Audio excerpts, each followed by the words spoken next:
Full-scale revolution breaks out in China. Studies show COVID can be damaging to your health, and more news from Hong Kong.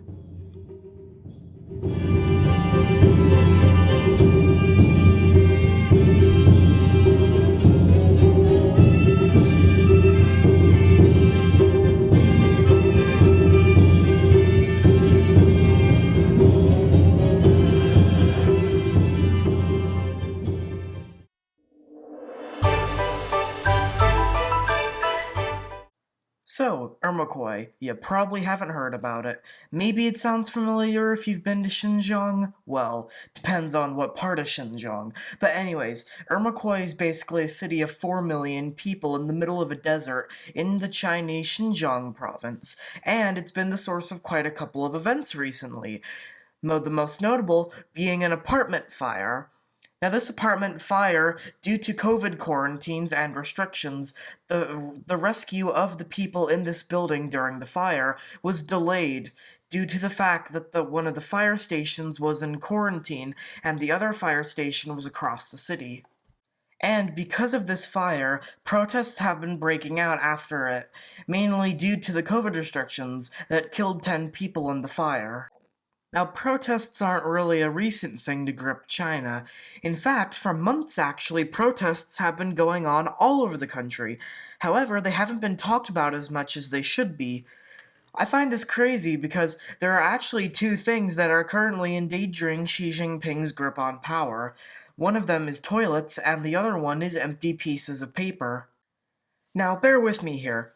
Since toilets in China, of course, have no security cams in them, no one can monitor what's going on, so people often put protest slogans in stalls to help spread information. And it's also where anti-CCP activists go, not even to go use the bathroom, but just to talk about what to do next, and to discuss protest plans. As well as that, protest movements in Shanghai, and yes, that is how you say it, Shanghai, not Shanghai. Anyways, protests are using blank pieces of paper as a symbol of censorship, as people are becoming more and more aware of said censorship, especially because of the World Cup.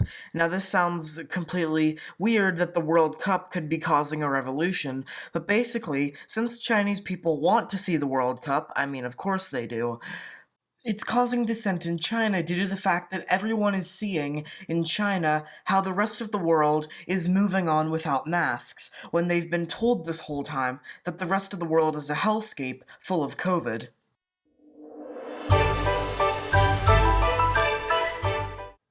Now, this main bit of news I'm gonna want to cover, it requires a bit of a story.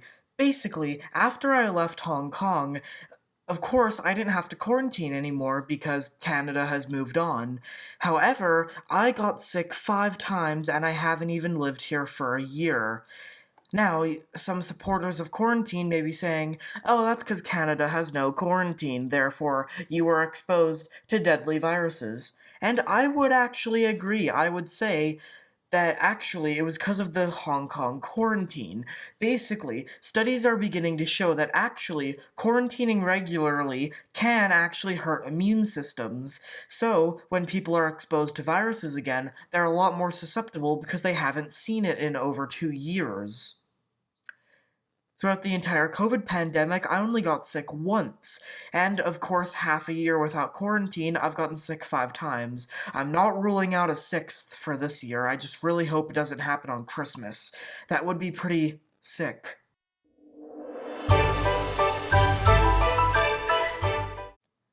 This little section that I call Honorable Mentions is basically just a part where I run through headlines that don't really have much to talk about, but are still significant enough. For example, Hong Kong leader John Lee has caught COVID after going to APEC. And, as well as that, although this happened in August, I never really talked about it, so I thought I'd talk about it now, but the Hong Kong Peak Tram has finally reopened. Speaking of which, I really like the new design actually. Although the old red tram was really iconic to Hong Kong and I will definitely miss it, the new stations and the new trains look nice. The new stations literally look like a spaceship. As well as that, some really good news. The Hong Kong air traffic levels seem to be returning and are expected to return by 2024 to pre-COVID levels. Also, I don't know how I didn't know about this earlier, but it looks like Hong Kong has a full Star Trek command center.